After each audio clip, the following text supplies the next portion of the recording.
Assalamualaikum warahmatullahi wabarakatuh. Di sini saya Mardika Akbar Rahma mempresentasikan tentang sistem pemrosesan transaksi.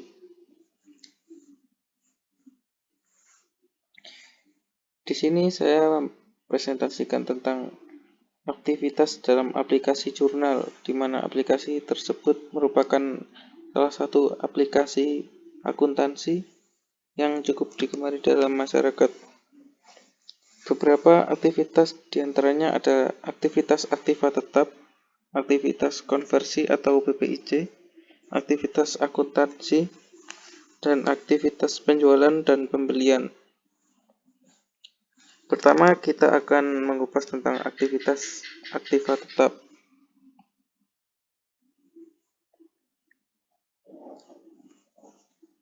Di sini, aktiva nama lain dari aset, sedangkan aset berarti harta. Jadi aktiva merupakan sebuah harta. Kalau aktiva tetap diartikan sebagai harta yang siap digunakan atau harus dibangun dulu, di mana tidak ditujukan untuk dijual dalam operasional industri juga memiliki waktu 1 tahun lebih.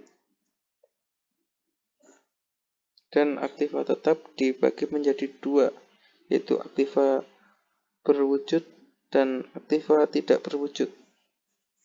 Aktiva berwujud memiliki bentuk nyata seperti bangunan, lahan, mesin, alat transportasi, dan sebagainya. Sedangkan aktiva tidak berwujud biasanya seperti hak usaha perusahaan seperti hak cipta, lisensi, dan merek dagang.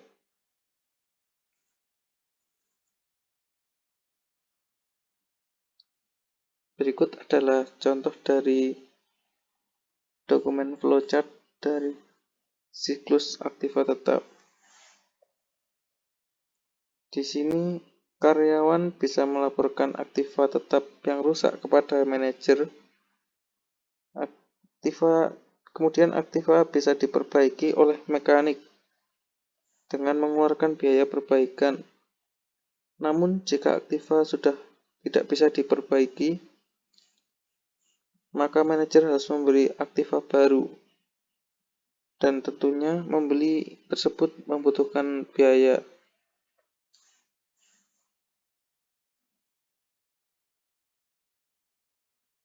Dan aktivitas kedua yaitu aktivitas konversi atau BPIC.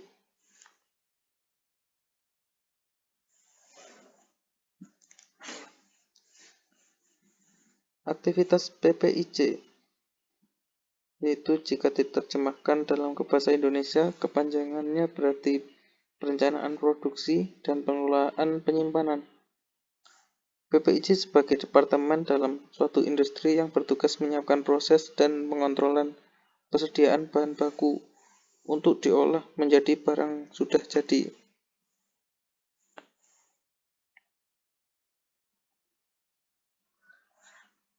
Di sini ada contoh DFD dari BPIC. Yang pertama ada bagian input. BPIC mendapatkan data dari marketing dan juga informasi stok dari gudang jadi dan gudang bahan mentah.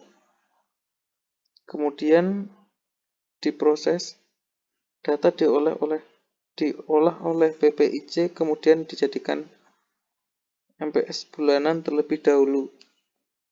Lalu akan dipecah menjadi mingguan. Dan di output, MPS diberikan ke produksi sedangkan MRP diberikan ke purchasing untuk panduan pembelian bahan pokok. Lalu BOM ke gudang bahan mentah untuk persiapan bahan pokok lagi.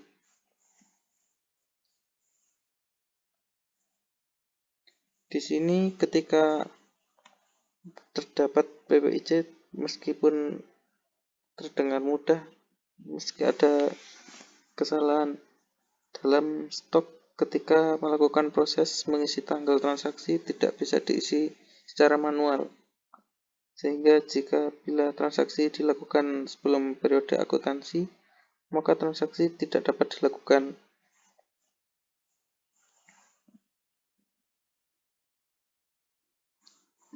Dan aktivitas ketiga merupakan aktivitas akuntansi.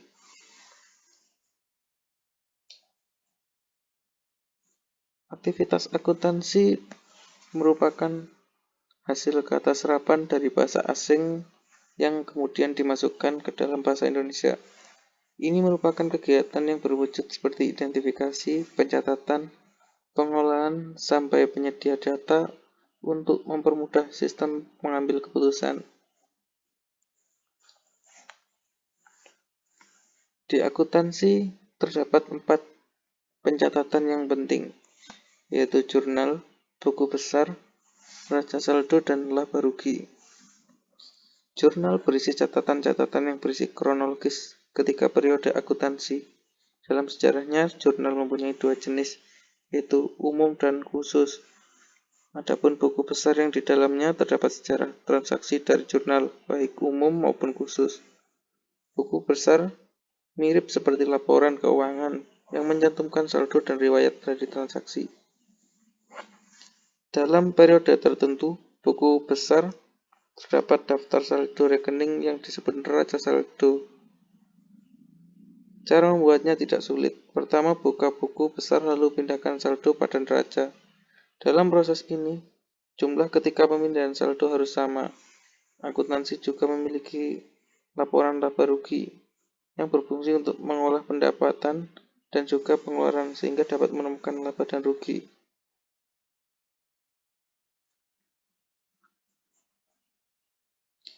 Ada siklus akuntansi. Hilang. Siklus akuntansi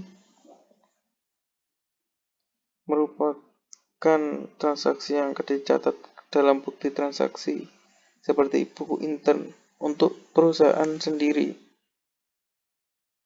atau bukti ekstern untuk pihak luar perusahaan. Semua transaksi tersebut akan dimasukkan ke dalam jurnal.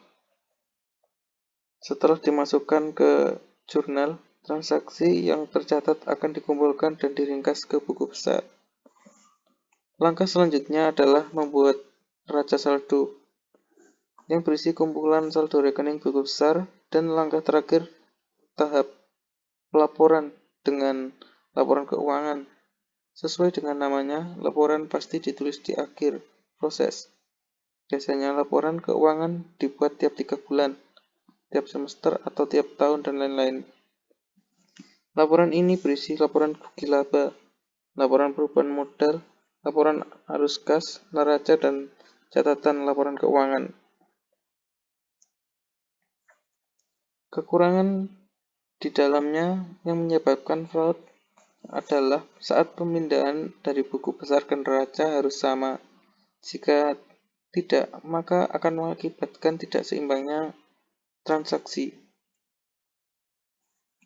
Jadi sebaiknya semua proses dilakukan dengan hati-hati dan teliti, karena kesalahan kecil dapat mengakibatkan dampak yang besar.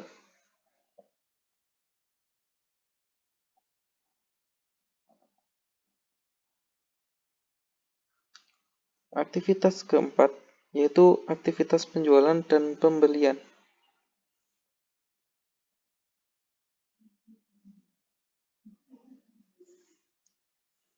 Aktivitas penjualan dan aktivitas pembelian difungsikan untuk mencari pendapatan dalam perusahaan.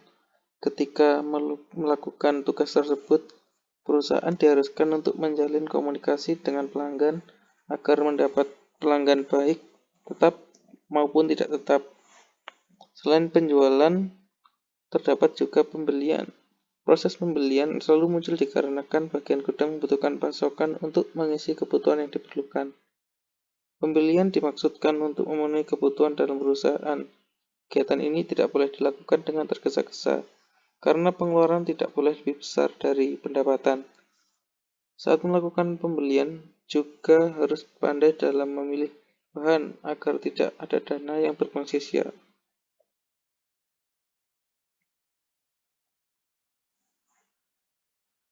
Ini ada DFD penjualan. Flowchart tersebut penggambaran dari calon penjualan. Terdapat bagian kas yang memegang tanggung jawab atas pembeli maupun pelanggan. Namun ketika barang disiapkan oleh gudang dengan kriteria yang sesuai dengan ada di faktur penjualan, setelah barang sudah siap, proses selanjutnya adalah mengirim barang tersebut ke kriteria yang ada penjualan. Yang DFD pembelian, permintaan dari pembelian dikeluarkan oleh bagian gudang. Setelah itu, fungsi pembelian harus segera mencari informasi tentang harga, kemudian memilih pemasok, dan membuat pemesanan pembelian. Setelah itu, memeriksa kriteria barang dari pemasok dilakukan oleh fungsi penerimaan. Kemudian fungsi akuntansi akan mencatat harga persediaan yang sudah dibeli. Juga harus menyimpan barang bukti dari kas yang berfungsi untuk catatan. Kekurangan dari penjualan dan pembelian sulit karena metode tersebut lumayan mudah untuk dipelajari. Dan sudah, berikut adalah contoh dari aktivitas dalam aplikasi jurnal yang sudah saya rangkum untuk kalian semua. Berikut. Wassalamualaikum warahmatullahi wabarakatuh.